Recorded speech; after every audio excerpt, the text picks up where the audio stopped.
시골 교회에 한 성도가 있었습니다. 너무 어렵고 힘든 일들이 계속해서 일어나기 시작을 해서 목사님 몰래 점쟁이를 찾아갔습니다.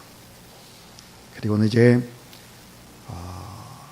점을 좀 봐달라, 내가 너무너무 요즘 어렵다, 그런 얘기를 하고 이제 복채를 줬습니다.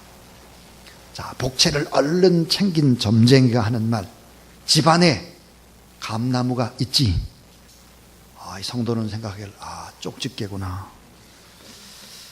그러니까 이 점쟁이가 감나무를 베어버려. 온갖 우환이 그 감나무를 통해서 들어오고 있잖아. 배. 그래서 돌아온 성도가 이제 감나무를 베어버렸습니다. 만사가 풀 줄 알았는데 이게 더 꼬이고 어려워지는 거예요. 시간이 갈수록 우환이 더 많아졌어요. 한참 지나가 난 후에 다시 그 점쟁이를 찾아갔습니다. 그랬더니 복채를 챙기면서 점쟁이가 하는 말이, 집안에 감나무 있지? 없는데요. 그럼 감나무 한 그루를 심어.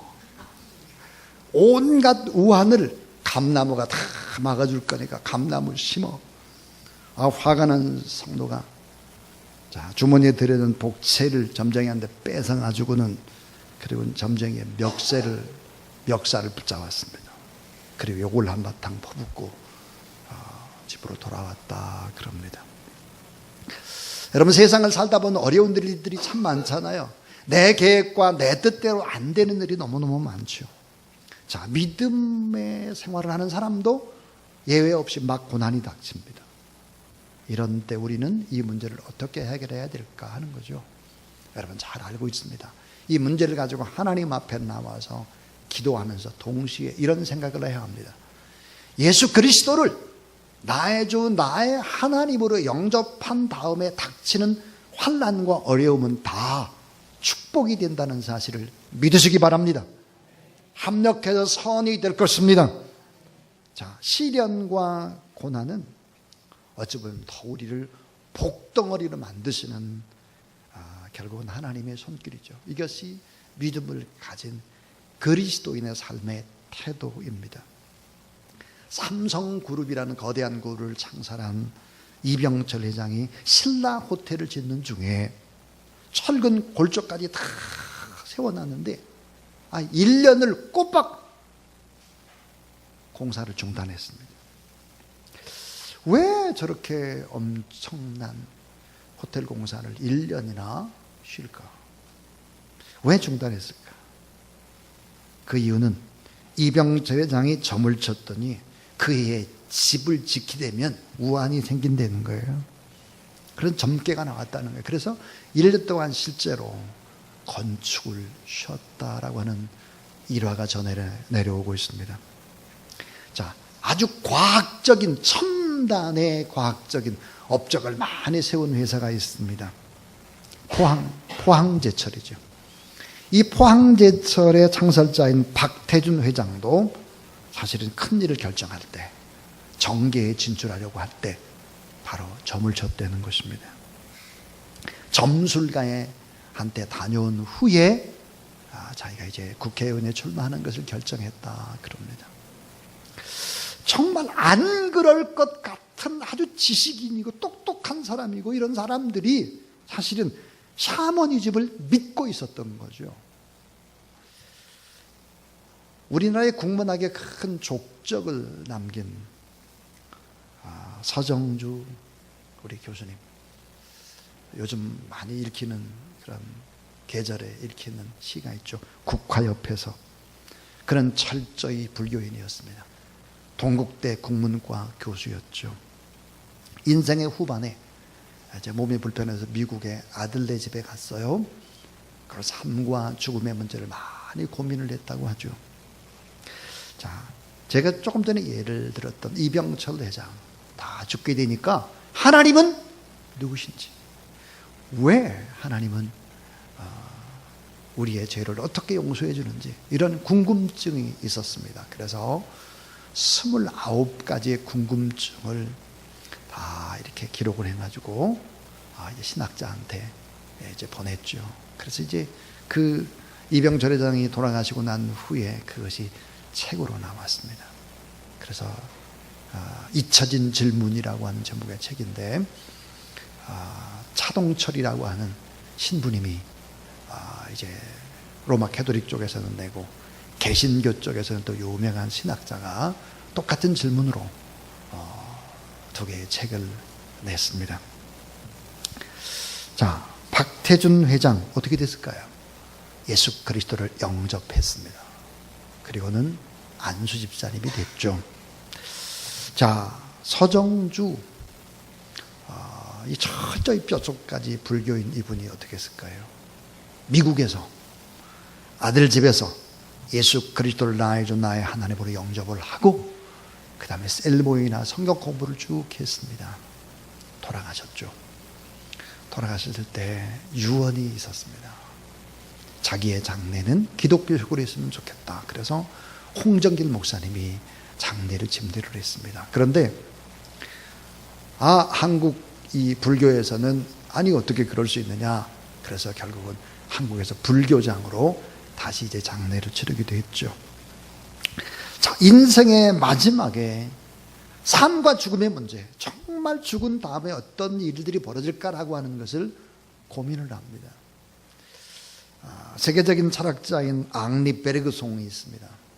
이 앙리 베르그송도 철저한 무신론자였죠. 그런데 그는 예수 그리스도를 영접했습니다. 그리고는 유언을 하나 남겼습니다.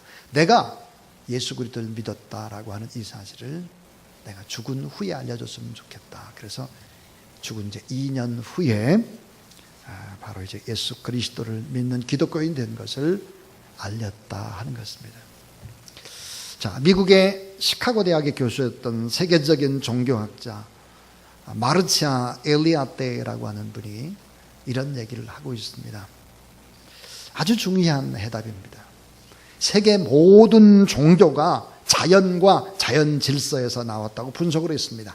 문명 이전에는 지구에 인간과 자연밖에 없었다 하는 거죠. 그래서 인간이 자연에서 철학도 만들고 사상도 받아들이고 모든 종교도 자연과 자연 질서에서 나왔다라고 하는 것이죠. 그래서 원시 종교인 토테미즘이나 애니미즘이나 다 이런 것들이 자연에서 나왔다. 그것도 조금 더 발전된 형태가 힌두교, 자이나교, 불교뿐만 아니라 유교, 도교까지도 다 엄밀히 보면 자연에서 나왔다라고 분석을 하고 있습니다. 그런데 모든 종교의 기원이 자연인데 유독 한 종교만은 자연에서 나오지를 않았다라고 하는 거죠. 자연 질서와 관계없이 탄생한 유일한 종교가 바로 유일신 하나님을 믿는 기독교다. 이렇게 얘기를 했습니다. 최근에 한 달 전에 올해 99세인 김형석 교수님, 우리나라의 1세대 철학자면서 청양에서 이제 우리 선교사님들로부터 쭉 훈련을 받았던 분이죠. 책이 왜 우리에게 기독교가 필요한가라는 책을 썼습니다. 그 책에 보면 이렇게 얘기를 하고 있죠. 요즘 인류에게 희망이 있느냐? 이 지구 전체가 다 어찌 보면 핵무기로 무장되어 있는데 정말 희망이 있겠느냐? 김영석 교수는 기독교가 희망이다라고 말하고 있습니다. 그리고 인생을 살아가고 사회생활을 하는데 가장 소중한 것이 있다면 그것은 종교다. 그런데 예수 그리스도의 가르침은 온전한 가치관과 인생관을 설정할 수 있는 진리 중에 진리다. 그러면서 이 공동체적인 사랑의 실천이 국가와 민족의 흥망성쇠를 좌우한다. 그러면서 교회가 살신성인의 자세를 가지고 사랑하고 섬기며 이렇게 할 때 결국은 국가는 아름답게 회복될 수 있다라는 그런 얘기를 하고 있습니다. 제가 서론이 좀 길었습니다. 자, 왜 이런 얘기를 하고 있느냐? 오늘 우리가 확실한 진리를 믿는 사람들인데, 자, 기독교가 이야기하는 확실한 진리, 그 진리에 관한 이야기를 몇 가지 하겠습니다. 자, 우리가 믿는 진리, 그 진리는 뭘까 하는 것입니다. 첫 번째 이야기입니다. 그것은 바로 기독교 복음의 핵심이 뭘까? 십자가와 부활입니다. 십자가와 부활. 이 기독교 복음의 핵심을 캐리그마 그러죠. 캐리그마. 자, 우리가 믿는 복음의 핵심, 기독교의 알맹이 중에 알맹이가 뭘까? 캐리그마라고 하는데 신학자들, 이 캐리그마는 뭘까? 예수님의 탄생입니까? 그분이 태어날 때 천군 천사가 노래하고 하늘의 별이 움직입니다. 역사상 단 한 번 그분은 동정노에 오면서 탄생을 했죠. 이 얼마나 위대한 사건입니까? 그런데 이 성탄이 정말 기독교 복음의 핵심일까? 또 하나, 예수님의 가르침이나 교훈이 기독교의 핵심일까? 모든 국가의 헌법의 기초가 되는 모세오경이나 십계명이나 모든 성인들을 감동시킨 산상수훈이나 이 얼마나 놀라운 메시지입니까? 이것이 예수님의 교훈이 복음의 핵심일까? 또 하나, 예수님이 행하신 그런 기적 중의 기적, 수 없는 기적이 정말로 이게 복음의 핵심일까 하는 것입니다. 병든 자를 고치고, 자, 바람과 풍랑을 꾸짖고 죽은 자를 살리고 보리떡 5개 물고기 2매로 5,000명을 먹이고 12광주리를 남기고, 이런 신비한 기적, 이 엄청난 기적, 자, 인류 역사에 감히 우리 주님의 기적을 흉내낼 수 있는 아마 이런 분은 없죠. 자, 이런 기적도 복음의 핵심이 될 수가 없습니다. 정말 복음의 핵심은 뭘까? 그것은 바로 따라하세요. 오직 십자가와 부활입니다. 자, 그래서 이 복음서의 저자 중에 특별히 요한이라고 하는 사람은 고난의 기간, 단 1주간의 절박한 이 시간 속에 일어났던 사건들을 기록하는데 요한복음의 절반을 할애하고 있습니다.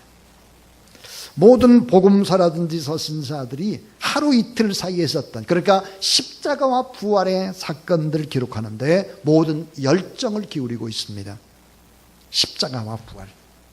자, 죽음, 철저한 죽음과 다시 살아남의 진리. 이것이 기독교의 핵심이고 캐리그마입니다.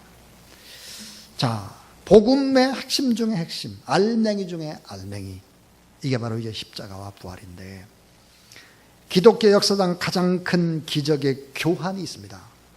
이 교환이 있는데 어떤 교환일까? 십자가가 부활로 교환된 것이죠. 자, 즐거운 교환 중 최고의 교환은 죽음을 생명으로 바꾸는 것이다. 그래서 20세기의 신학계의 아주 거장이라고 할 수 있는 칼 발트는 이렇게 말을 하고 있습니다. 부활의 메시지는 짧을수록 좋다. 왜냐하면 부활은 사실이기 때문이다. 역사적인 사실을 성경은 구차하게 증명하려고 하거나 변증하려고 하지 않는다. 단순하게 선포했고 믿고 살아가라고 선언했을 뿐이다. 그랬습니다. 참 너무 아름다운 선언입니다. 부활의 메시지는 짧을수록 좋다. 왜냐하면 부활은 사실이기 때문이다.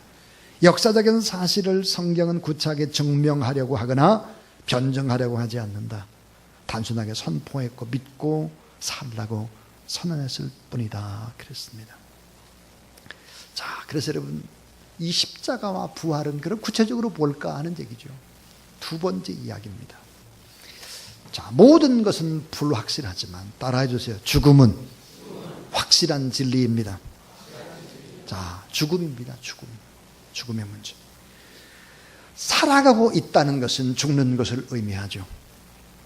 인생의 문제가 많은 것 같지만 그 종착점에 가보면 언제나 결국은 죽음의 문제에 부딪히게 되는 거예요. 명확한 진리를 가지고 있어야 합니다. 자, 죽음 때문에 인생이 너무 허무하죠. 이 죽음의 문제를 해결받지 못한 인생은 허무와 절망과 낙심과 좌절과 공포와 두려운 인생이 되는 것입니다. 자, 투병 생활하는 사람들, 생명의 경각을 다투는 이런 암 환자들, 또 심혈관 질환의 환자들, 이런 환자들을 보면, 자, 이들에게 무슨 얘기를 하면 귀가 솔깃할 것 같습니까? 통일의 문제하면 솔깃할 것 같습니까? 자, 북한의 핵 문제, 독도 문제, 경제 문제, 집 사고 땅 사는 문제, 살고 죽는 것이 경각에 달려있는 사람들에게 이런 것들은 다 부질없는 이야기죠. 죽어가는 사람들에게 가장 중요한 것은 다시 살아나는 생명입니다. 새 생명, 영생이죠. 치유와 회복의 기적, 죄의 용서함 받고 새로운 삶에 관한 이야기를 해야 되는 것이죠. 그래서 어거스틴은 이렇게 말을 했습니다. 이 세계 모든 것이 불확실하지만 죽음만은 확실하다. 죽음은 확실하다는 것입니다. 자, 죽음을 피해 보려고 사람들이 무진장으로 애를 씁니다. 운동을 하고 음식 조절을 하고 이거 하면 건강하게 오래오래 살 수 있다고 하는 생각을 하는 거죠. 여러분 행복하다고 생각을 하는 것입니다. 여러분 다 그렇지 않습니까? 주일날 겨우 한 번 예배드리면서 수요예배도 빼먹고 금요철에도 나오지도 않고 이러면서 여러분 행복하게 인생을 살아간다고 하는 것은 이걸 쏟고 사는 거죠. 한무제는 장생불사하겠다고 송로반에다가 이슬을 받아먹고 살았습니다. 진시황은 불로초 불사약을 구하기 위해서 동방삼신산에서 동남동료 500인을 보냈죠. 세계 도처에서 영생의 꿈을 가진 미라가 있습니다. 에집트에 가게 되면 수천 년 전에 미라를 한 건데 금방 일어날 것 같아요. 눈도 그냥 떠 있는 것 같아요. 칠레나 네덜란드, 중국, 소련 다 이게 미라들이죠. 왜? 영생불사를 꿈꿨기 때문입니다. 자, 우리나라의 어떤 재벌은 말년에 모든 젊은이의 피를 이렇게 수혈을 하게 되면 자기도 더 젊어질 줄 알고 다 피를 바꿨다고 그러죠. 죽었습니다. 여러분, 이 죽음의 문제의 벽 앞에 이걸 뛰어넘지 않으면 안 된다는 거죠. 자, 우리가 그토록 갈망하는 죽음을 뛰어넘는 영생이 이미 주어졌다는 기쁨의 소식들을 우리는 알고 있죠. 그런데 희미해요.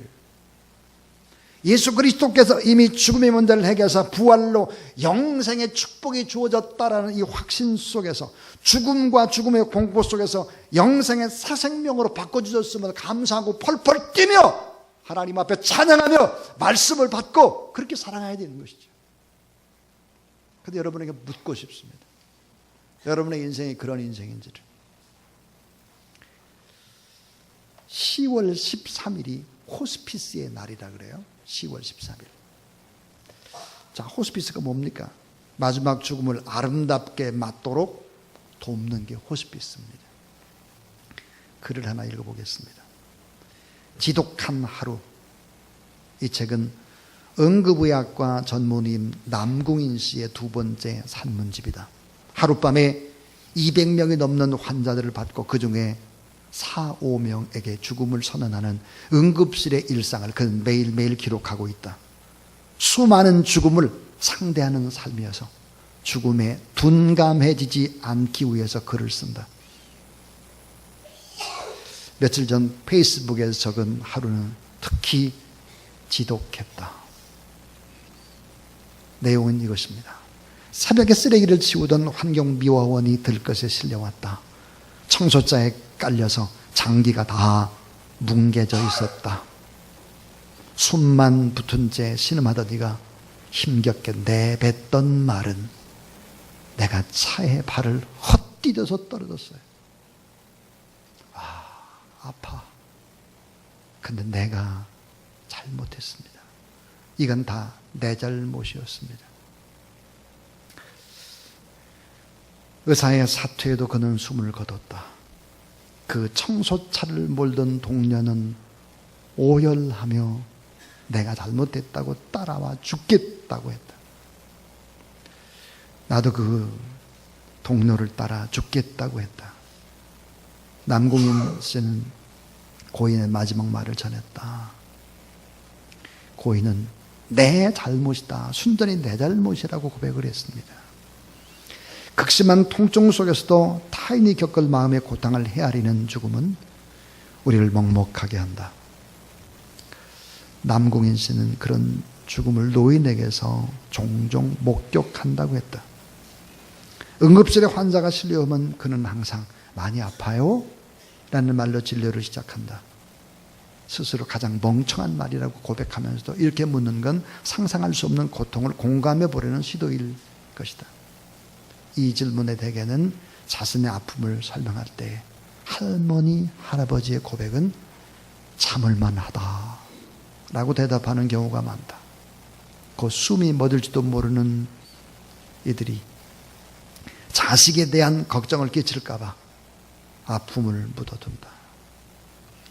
남궁 씨는 그렇게 살다가 치료 시기를 놓친 분들에게 죽음을 선언할 때 정말 눈물이 난다고 했다 그랬습니다. 서울대의대의 윤용호 교수팀이 죽음을 앞둔 환자와 가족들 4,000명에게 이런 조사를 했습니다. 자, 어떤 죽음이 좋은 죽음입니까? 라고 물었다. 자, 어떤 죽음이 좋은 죽음일까? 주변 정리가 마무리된 죽음, 영적인 안녕 상태의 죽음, 가족에게 부담을 주지 않는 죽음, 통증에서 벗어나는 죽음, 이런 죽음을 꼽았다. 사랑하는 여러분, 죽음 이후에 내 삶이 정말 영생의 축복의 세계로 들어간다면 이 땅에서 만나는 모든 고난은 오히려 더 축복이라고 하는 이 사실을 믿는다면 하나님을 믿다가 죽는 것이 최고의 축복이다. 이게 성경인데 여러분 이 사실을 믿으시기를 바랍니다. 저는 어제 그저께 목회자들을 위한 기도문을 이렇게 만들었습니다. 12가지를 만드는데 그중에 이제 8번째에다가 목회자들을 위한 기도 제목, 여러분 이제 오늘 밤부터 이번 한 주간 동안 계속해서 기도를 할 것입니다. 그 기도문에 이런 기도를 제목으로 삼았습니다. 주의 일을 하다가 순교하게 해주세요. 자, 주의 일을 하다가 순교하게 해주세요.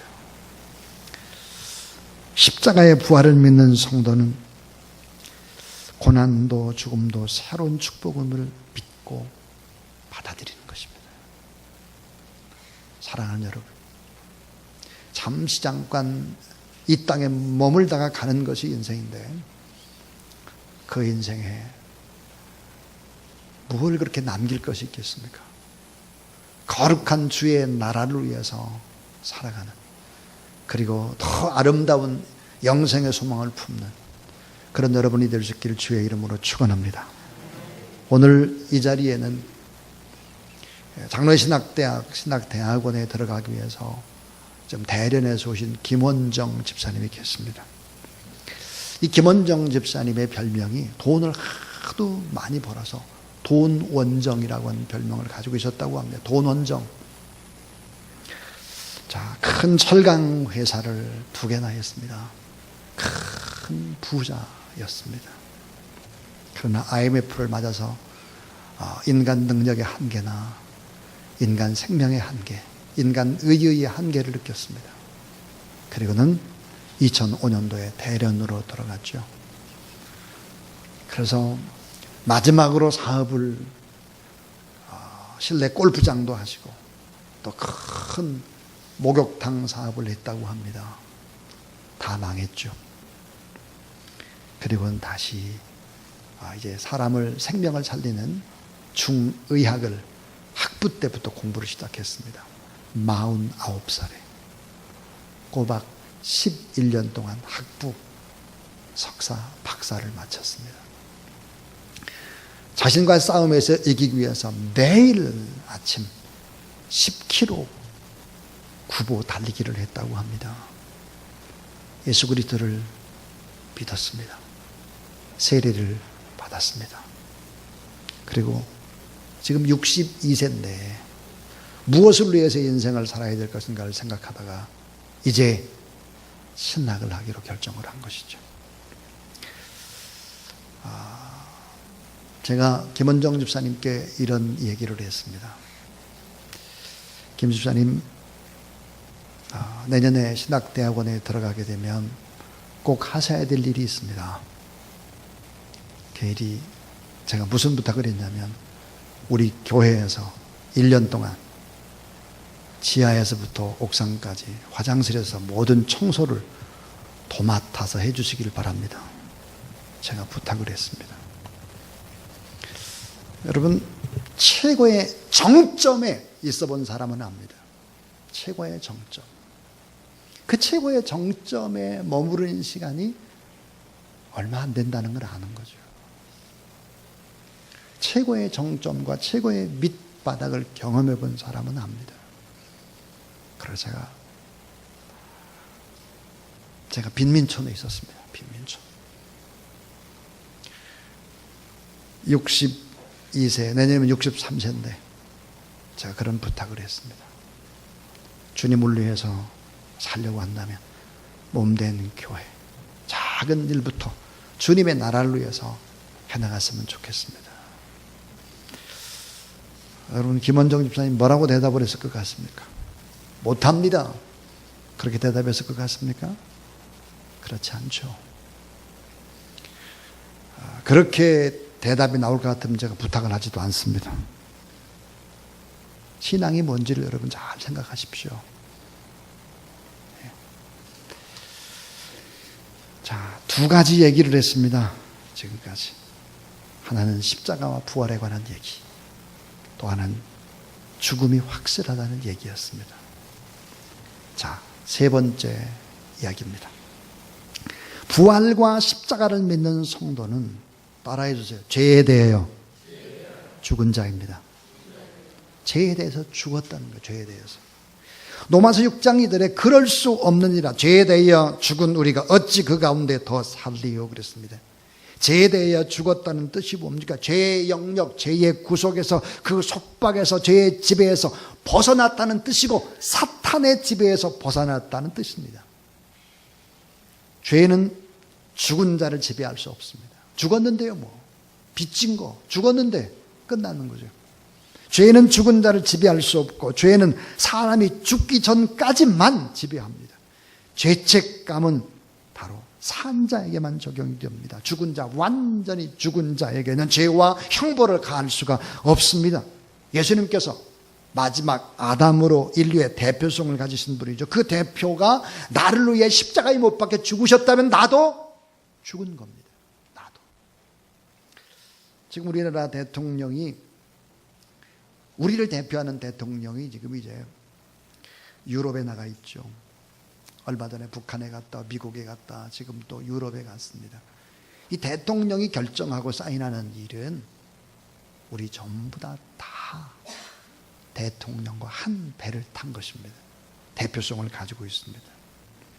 자, 우리의 대표성을 가진 예수님께서 제 안에 머무를 수 없는 신분을 가진 그분이 우리의 십자가에 못 박혀 죽으셨다면, 이 사실을 믿으면, 우리가 하나님의 자녀가 되면 우린 주님과 연합하고 성령과 연합하고 죄에 대해 죽었기 때문에 죄가 더 이상 우리를 넘어뜨릴 수 없다는 사실을 믿으시기를 바랍니다. 우리는 죽음의 권세에서 갇혀서 살아갈 존재가 아니에요. 죄와 죽음의 영향력으로부터 자유함을 얻었습니다. 그래서 로마서 6장 1절부터 11절에는 10번씩이나 반복되는 이야기가 있습니다. 따라해 주세요. 율법과 죄에 대하여 죽었느니라. 우린 죽은 거예요. 영적으로 우린 죽고 예수 그리스도와 함께 다시 태어났어요. 죽고 태어났습니다. 이제 다시 죽으면 더 아름다운 영생의 세계로 들어간다라는 이 사실을 믿는 것이 그리스도인입니다. 어거스틴이 회심을 하고 나서 새로운 존재, 새로운 사람이 된 후에 거리를 나섰습니다. 그랬더니 예수 그리스도를 영접하기 이전에 함께 놀던 여인이 다시 다가와서 유혹을 했습니다. 어거스틴 이름을 부르면서 따라옵니다. 그때 어거스틴이 아주 유명한 말을 했습니다. 너는 너로 돼. 나는 내가 아니로다. 너는 이전의 너지만 나는 이전에 나가 아니야. 난 새롭게 태어난 사람이야. 새 생명이 내 안에, 주님이 내 안에 계시는 변화된 사람이다. 이런 고백이죠. 우리나라에 초창기 초대교회의 훌륭한 목사님 가운데 김익두 목사님이 계십니다. 자, 이분이 예수 그리스도를 영접했습니다. 거듭났습니다. 그리고 이분이 첫 번째 했던 일이 뭘까요? 부고장을 내는 일이었습니다. 부고장. 자, 이 김익두 이분을 아는 사람들, 모든 친구들, 친지에게 김익두 사망, 김익두는 죽었다는 거죠. 이전에 깡패 두목이었던 김익두는 죽었다. 그는 새로 태어난 것입니다. 예수님의 십자가와 부활을 믿었기 때문에 새로 태어난 거죠. 그리고 새로운 피조물로 거듭난 것이죠. 사탄은 오늘 또 속이고 있습니다. 우리가 죄인이기 때문에 죄를 지을 수밖에 없고 넘어질 수밖에 없는 존재고, 내가 죄를 짓고 사는 것이 너무 당연하고 내 노력에도 불구하고 나는 어려워질 수가 없다고 속삭이고, 죄악 속에서 빠져서 살 수밖에 없는, 반복돼서 죄를 짓는 구제불능의 죄인이고, 예수를 믿어도 별것도 아니고, 이게 마귀 사탄의 공격입니다. 이런 느낌을 주는 것이 뭘까? 사탄이 주는 감정입니다. 속임수죠. 하나님의 자녀들을 너무 무기력하게 만드는 세력이 있습니다. 여러분, 우리는 이미 바로 죄인이 의인으로 바뀌어졌다는 사실을 믿으시기 바랍니다. 자, 죄의 권세는 죽었고 의의 권세가 다시 살고, 본질상 진노의 자녀가, 전능하신 하나님의 자녀가 됐고, 죄 속에 빠져 살고 죄 속에 눌려있던 사람들이 이제 새로운 사람이 됐다. 그래서 하나님을 믿는 사람들이 기도하게 되면 하나님께서 놀라운 일들을 행하시게 되는 것이고, 우리가 기도 제목을 다 내놓고 하나님 앞에 기도하는 이유도 바로 그것이죠. 우리가 하나님 앞에 기도하게 되면 하늘에서 공권력이 발동이 돼서 하나님이 일하신다는 사실을 믿으시기 바랍니다. 그래서 성경은 예수님의 십자가와 부활을 믿는 자에게 선포합니다. 따라해 주세요. 당신은 의인입니다. 거룩한 자입니다. 성도입니다. 그리스도의 자랑스러운 신부입니다.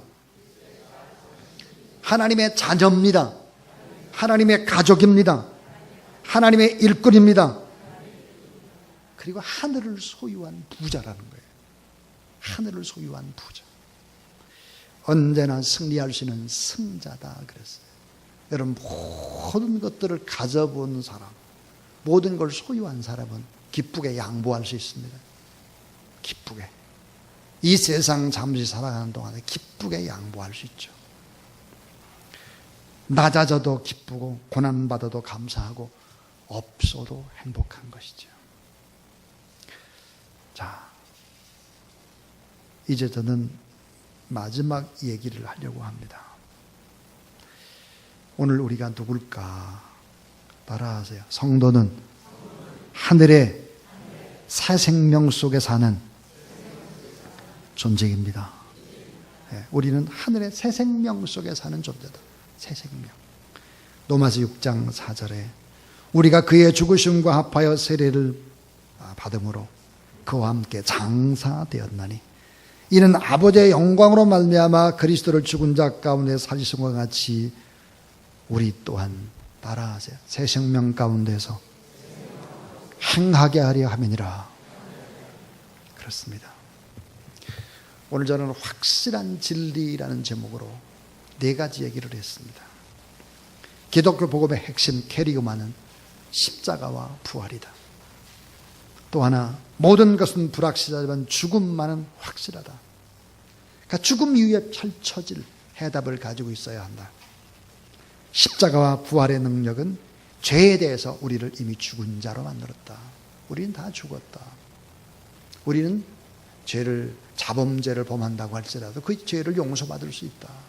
그리고 그 죄를 이길 수 있는 힘도 성령 하나님께서 주신다는 거죠. 성도는 하늘의 새 생명 속에 사는 존재다 그랬습니다. 다시 사는 존재, 영생의 존재, 죽지 않는 존재입니다. 그래서 여러분, 이런 사람들이 우리가 하나님 앞에 꼭 해야 되는 일들이 있죠. 그 일들이 뭘까요? 바로 사랑의 섬김을 끊임없이 행하는 것입니다. 사랑의 섬김. 또 하나는 기도하는 것입니다. 기도하면 주님이 일을 하시기 때문이죠. 또 하나는 복음을 전파하는 것입니다. 자, 이 복음을 증거하는 것, 이 놀라운 진리의 비밀을 알리는 것이 너무 중요한 것입니다. 최고의 축복, 최고의 사랑, 최고의 효도, 최고의 애국, 최고의 사명이 뭘까? 이 복음을 증거하는 것입니다. 우리 이영구 선교사님이 73세입니다. 복음을 증거하는 일에 남은 생애를 너무 아름답게 보내고 계시죠. 그것은 바로 십자가의 사랑과 부활의 능력과 하나님 아버지의 마음을 가지고 복음을 증거하기 때문입니다. 여러분, 이 복음을 위해서 새롭게 시작하는 그런 귀한 풍성한 가을이 될 수 있기를 주님의 이름으로 축원합니다.